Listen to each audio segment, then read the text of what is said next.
رات آ رہی تھی، بھیڑیوں کا خطرہ الگ تھا۔ یوحاوا کو کوئی اور خطرہ تو نہ تھا، یہ خطرہ موجود تھا کہ وہ مکہ کے راستے سے بھٹک آئی ہے۔ صحرا میں راستے کی تلاش ناممکن ہوتی ہے، بھٹکے ہوئے مسافر کا انجام موت ہوتا ہے۔ وہ تھکن سے نہیں، پیاس سے مرتا ہے۔ اسے اونٹ کے بڑبڑانے کی آواز آئی، اس کی دہشت زدگی بڑھ گئی، لیکن اسے آندھی کی آواز سمجھ کر اس نے دل کو تسلی دی۔ اسے کچھ بھی نظر نہیں آ رہا تھا، وہ مٹی کی دیواروں پر ہاتھ رکھ رکھ کر جا رہی تھی۔ یہ دیوار بہت بڑا ٹیلا تھا جو آگے جا کر گھوم گیا۔ اونٹ کی آواز ایک بار پھر سنائی دی۔ اب یہ آواز بہت قریب سے آئی تھی، اتنی قریب سے کہ یوحاوا رک کر پیچھے ہٹائی۔ اب اسے شک نہ رہا، یہ اونٹ ہی کی آواز تھی۔ اونٹ اکیلا نہیں ہو سکتا تھا، 2-3 آدمیوں کا وہاں ہونا ضروری تھا۔ یہ آدمی اس کے ہمدرد تو نہیں تھے، وہ گناہ اور بدی کا دور تھا۔ یوحاوا نے وہاں سے بھاگنے کا ارادہ کیا، لیکن کس طرف؟ وہاں کوئی پناہ نہیں تھی۔ آندھی ٹیلوں اور خشک درختوں کے درمیان سے گزر کر ہیبت ناک چیخیں پیدا کر رہی تھی۔ یوحاوا کے پاؤں جیسے زمین نے جکڑ لیے تھے۔ اسے اپنے ان آدمیوں پر غصہ آنے لگا جن کے ساتھ وہ گھوڑا گاڑی میں جا رہی تھی۔ انہیں اتنا بھی پتہ نہ چلا کہ وہ گاڑی سے گر گئی ہے۔ کوئی طاقت تھی جو اسے دھکیل کر ایک طرف لے گئی۔ وہاں سے دیوار کی طرح سیدھا کھڑا ٹیلا اندر کو چلا گیا تھا۔ یہ بڑی اچھی اوٹ تھی، وہ آندھی کے تھپیڑوں سے محفوظ ہو گئی۔ وہاں 3-4 گز دور تک وہ دیکھ بھی سکتی تھی۔ اسے اونٹ نظر نہیں آ رہا تھا۔ دیوار کے ساتھ ساتھ وہ اور اندر گئی تو ایک غار کا دھانا دکھائی دیا، لیکن اس نے اندر جانے کی جرت نہ کی۔ وہ رک گئی۔ اندر آ جاؤ، اسے ایک آدمی کی آواز سنائی دی۔ باہر کیوں کھڑے ہو بھائی، اندر آ جاؤ۔ یوحاوا کی بے اختیار چیخ نکل گئی اور وہ پیچھے کو دوڑی۔ جو ہی وہ اس اوٹ سے باہر نکلی، آندھی نے اس کے اوپر اس طرح ریت پھینکی جیسے کسی بیلچے سے پھینکی ہو۔ یوحاوا گھبرا کر پیچھے کو ہٹی۔ ایک آدمی جو پیچھے سے آیا تھا اس کے سامنے آن کھڑا ہوا۔ اوہ، تم عورت ہو؟ اس آدمی نے پوچھا۔ اکیلی ہو؟ تم اکیلی نہیں ہو سکتی، میرے ساتھ 4 آدمی ہیں۔ یوحاوا نے اپنا چہرہ اوڑھنی میں چھپا کر کہا۔ ان کے پاس گھوڑے ہیں، ان کے پاس تلواریں اور برچھیاں ہیں۔ کہاں ہیں وہ آدمی؟ اس آدمی نے کہا۔ تم ان سے الگ ہو کر ادھر کیوں آئی تھی؟ انہیں ادھر لے آؤ، بڑا اچھا غار ہے، ہم سب آسانی سے اس میں بیٹھ سکیں گے۔ یوحاوا وہاں سے نہ ہلی۔ اس آدمی نے اسے 3 بار کہا کہ وہ ان آدمیوں کو ساتھ لے آئے، لیکن یوحاوا کی زبان بند ہو گئی تھی۔ اس آدمی نے جھپٹا مار کر یوحاوا کی اوڑھنی کھینچ لی۔ تم اس یہودی کی بیٹی نہیں ہو؟ اس آدمی نے پوچھا اور یوحاوا کے باپ کا نام لے کر بولا۔ تم اکیلی ہو؟ ہاں، میں اکیلی ہوں، یوحاوا نے روتی ہوئی آواز میں کہا۔ مجھ پر رحم کرو۔ یوحاوا نے اسے بتا دیا کہ یہاں کس طرح پہنچی ہے۔ میرے ساتھ آؤ، اس آدمی نے کہا اور یوحاوا کا بازو پکڑ کر اسے اپنے ساتھ لے چلا۔ یوحاوا نے کہا، ذرا رکو، تم کتنے آدمی ہو؟ کیا تم مجھ پر رحم نہیں کرو گے؟ تم قبیلہ قریش کے آدمی ہو شاید۔ میں اکیلا ہوں، آدمی نے کہا، اور میرا قبیلہ قریش ہی ہے۔ میں تم پر رحم ہی کر رہا ہوں، میں نے تمہیں مکہ میں اکثر دیکھا ہے۔ یوحاوا نے کہا، تمہارے نام سے میں واقف نہیں۔ میں جریر بن مسیب ہوں، میرے ساتھ آؤ۔ پھر تم مجھے گھر تک پہنچا دو گے؟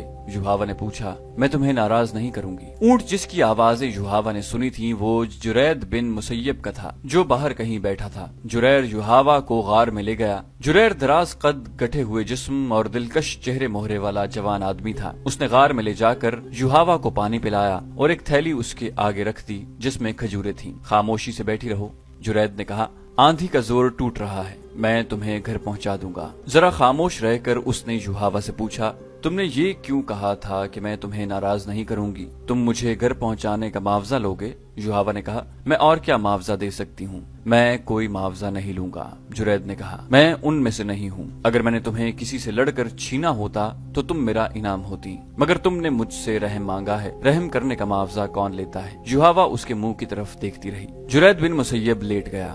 یوحاوا نے اس کے ساتھ کچھ باتیں کی۔ تھوڑی دیر بعد اسے یقین ہو گیا کہ جرید کی نیت میں خرابی نہیں، وہ تو اس کے ساتھ کھل کر بات بھی نہیں کرتا تھا۔ یوحاوا پریشان ہو گئی۔ یوحاوا نے پوچھا، جرید، کیا میں خوبصورت نہیں؟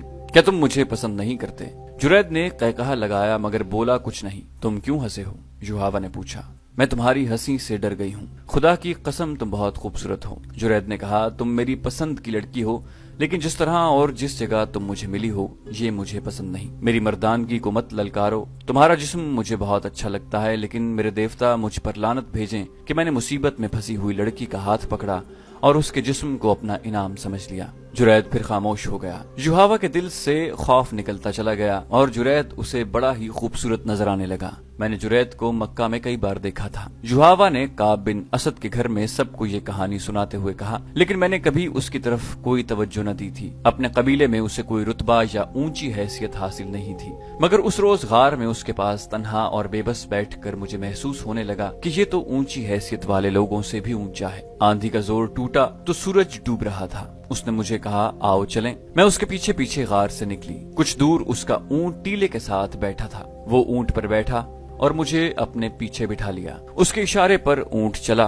गर्दो गुबार साफ हो गया था। मैंने वो जगह देखी। वो बड़ी ही डरावनी जगह थी। मैंने उस जगह के मुताल्लिक कुछ पुरस्रार बातें सुनी थी। आंधी में तो मैं देख न सकी थी कि ये कौन सी जगह है। आंधी के बाद देखा तो मेरे रोंगटे खड़े हो गए। बाज टीले इंसानों की तरह थे। उनका रंग भी डरावना था। मैं शुतर सवारी जानती हूँ, ऊंट को दौड़ा सकती हूँ, लेकिन उस शाम जुरैद के पीछे ऊंट पर बैठे हुए मैं डरने लगी कि मैं गिर पड़ूंगी। मैंने जुरैद की कमर में बाजू डालकर उसे मजबूती से पकड़ लिया। मुझ में ये एहसास बेदार हो गया कि मैं बड़ी ही कमजोर लड़की हूँ और जुरैद बिन मुसय्यब मेरा मुहाफिज है। आपको ये तो मालूम है कि मैं अपने मजहब के लिए क्या कर रही हूँ, लेकिन आपको ये मालूम नहीं होगा कि उस रास्ते पर मुझे मेरे बाप ने डाला है। युहावा ने उन्हें बताया कि जब अहले कुरैश बदर में मुसलमानों के हाथों शिकस्त खाकर आए थे तो उनकी औरतों ने बाजू लहरा लहरा कर बैन किए थे। युहावा का बाप कट्टर यहूदी था। कुरैश की शिकस्त पर उसके आंसू निकल आए थे। उसने कहा था कि कुरैश के 1000 जंगजू अगर मोहम्मद सल्लल्लाहु अलैहि वसल्लम के 313 आदमियों से शिकस्त खा आए हैं तो इससे यही जाहिर होता है कि मोहम्मद सल्लल्लाहु अलैहि वसल्लम कोई जादू लेकर आया है। उसने कहा था कि मोहम्मद सल्लल्लाहु अलैहि वसल्लम के पैरोकार इसी कबीला कुरैश के आदमी हैं। वो आसमान से नहीं उतरे। फिर वो जीत किस तरह गए? उस वक्त युहावा कमसिन थी।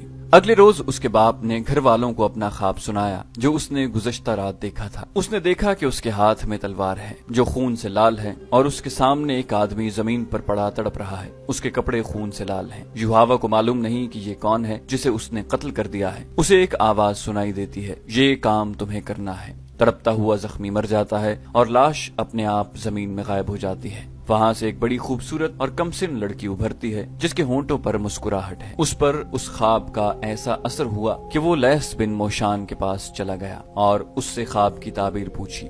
लैस बिन मोशान ने उसे बताया कि वो अपनी कमसिन बेटी युहावा को इस्लाम की जड़ें काटने के लिए वक्फ कर दे। उस बूढ़े यहूदी जादूगर ने ये पेशन गोई की थी कि जिसने नबूवत का दावा किया है यानी नबी करीम सल्लल्लाहु अलैहि वसल्लम, वो इस लड़की के हाथों नाउजुबिल्लाह कत्ल होंगे या ये लड़की उनकी नबूवत के खात्मे का जरिया बनेगी। उसने युहावा के बाप से ये भी कहा था कि वो युहावा को उसके पास ले आए। युहावा को लैस बिन मोशान के हवाले कर दिया गया। मैंने उस लड़की की तरबियत की है। लैस बिन मोशान ने युहावा की बात काटते हुए कहा, खुदा यहूदा ने इसे जो हुस्न और जो जिस्म दिया है ये एक दिलकश तलवार है या इसे बड़ा मीठा जहर समझ लें। उसने कुरैश के मुसलमानों से टकराने में जो काम किया है वो तुम में से कोई नहीं कर सकता। छोटे छोटे कबीलों के सरदारों को इस लड़की ने कुरैश का इत्तेहादी और मोहम्मद सल्लल्लाहु अलैहि वसल्लम का दुश्मन बनाया है। अब इसने मोहम्मद सल्लल्लाहु अलैहि वसल्लम के नाउजुबिल्लाह कत्ल का जो इंतजाम मुझसे कराया है वो इसी से सुनो। युहावा ने सुनाया कि लैस बिन मोशान ने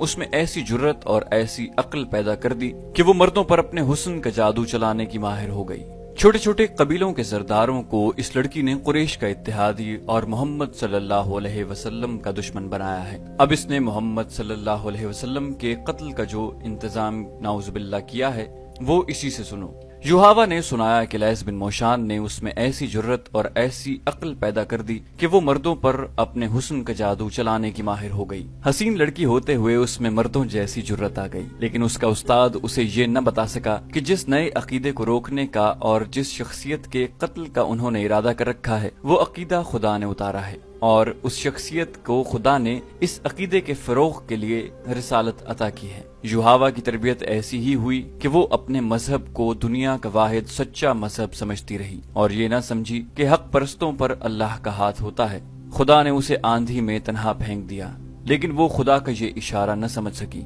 कहाँ वो जुर्रत के मुकाबले में अपने आप को मर्दों के बराबर समझती थी। कहाँ वो एक कमजोर और बेबस लड़की बन गई। वो मर्द के जिस्म से ना आशना नहीं थी। जुरैद बिन मुसय्यब का जिस्म भी एक मर्द ही का जिस्म था, लेकिन उस जिस्म को वो मुकद्दस और पाक समझने लगी और जुरैद उसे फरिश्ता लगने लगा। वजह ये थी कि वो उसके हसीन चेहरे, रेशम जैसे बालों और दिलकश जिस्म से जरा भी मुतासिर न हुआ। युहावा पर जुरैद के इस रवैये का ये असर हुआ कि वो जुरैद के जिस्म में कशिश महसूस करने लगी। मक्का दूर नहीं था। शाम के बाद जब रात गहरी हो चुकी थी, जुरैद ने युहावा को उसके घर पहुंचा दिया।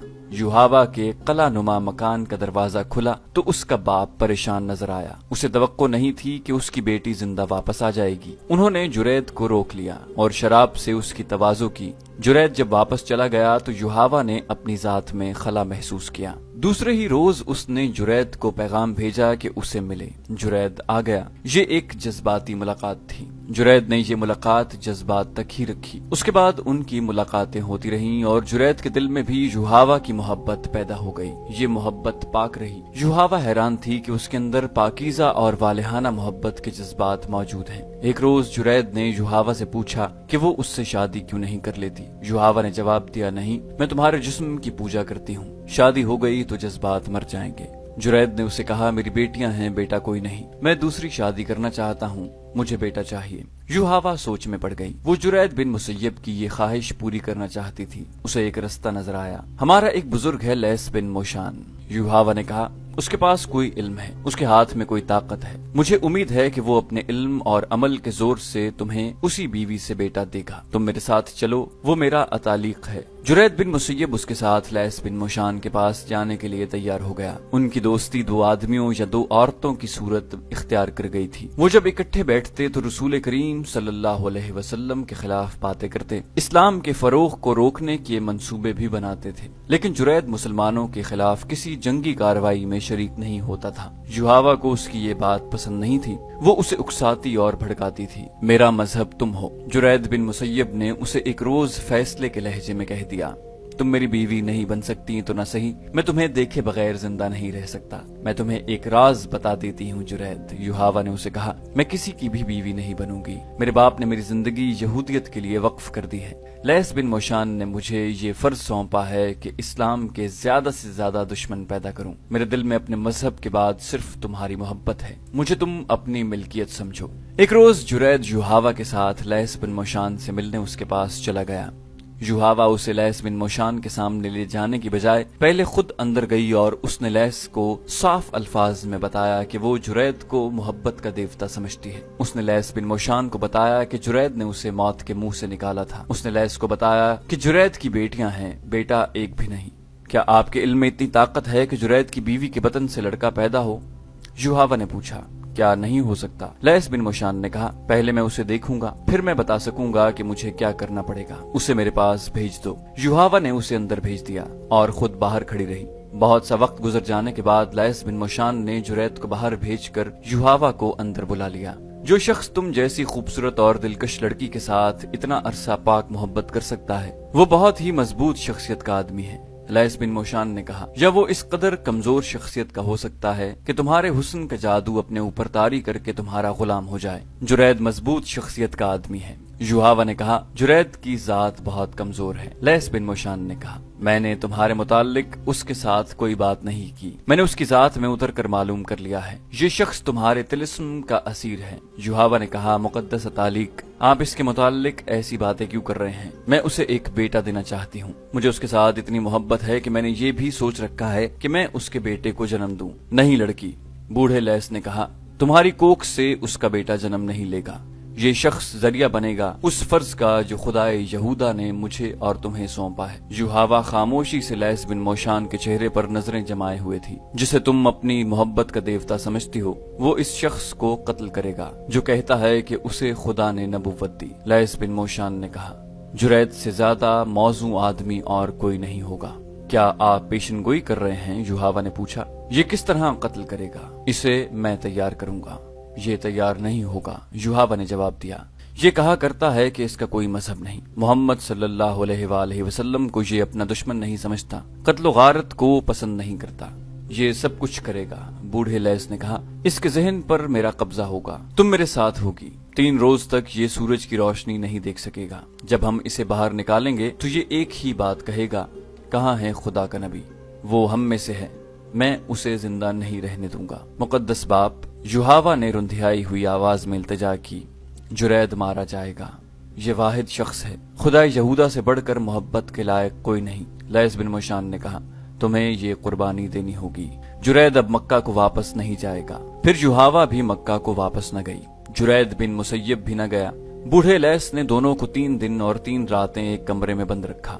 جرید کو اپنے سامنے بٹھا کر اس کی آنکھوں میں آنکھیں ڈال کر پھر اسے کچھ پلایا اور زیر لب کچھ بڑبڑانے لگا۔ اس نے یوحوا کو نیم برہنہ کر کے اس کے ساتھ بٹھا دیا۔ لیس یوحوا کو جو کہتا رہا وہ کرتی رہی۔ یہ ضروری نہیں کہ میں تم سب کو یہ بھی بتاؤں کہ میں نے جرید کے ذہن اور اس کی سوچوں کو کس طرح اپنے قبضے میں لیا ہے۔ لیس نے کہا، میں اسے ساتھ لایا ہوں، تم اسے خود دیکھ لو۔ لیس بن موشان نے یوحوا کو اشارہ کیا۔ یوحوا باہر چلی گئی اور جرید بن مسیب کو اپنے ساتھ لے آئی۔ جرید نے اندر آ کر سب کو باری باری دیکھا، وہ یہاں نہیں ہے۔ جرید نے کہا، میں اسے پہچانتا ہوں، وہ ہم میں سے ہے، وہ یہاں نہیں ہے۔ ذرا صبر کرو جرید، بوڑھے لیس نے کہا، ہم تمہیں اس تک پہنچائیں گے کل جرید بیٹھ جاؤ۔ جرید یوحوا کے ساتھ لگ کر بیٹھ گیا اور بازو اس کی کمر میں ڈال کر اسے اپنے اور قریب کر لیا۔ اگلی صبح جب مدینہ میں لوگ فتح کی خوشیاں منا رہے تھے اور کعب بن اسد کے گھر رسول اکرم صلی اللہ علیہ وسلم اور اسلام کے خلاف بڑی ہی خطرناک سازش تیار ہو چکی تھی۔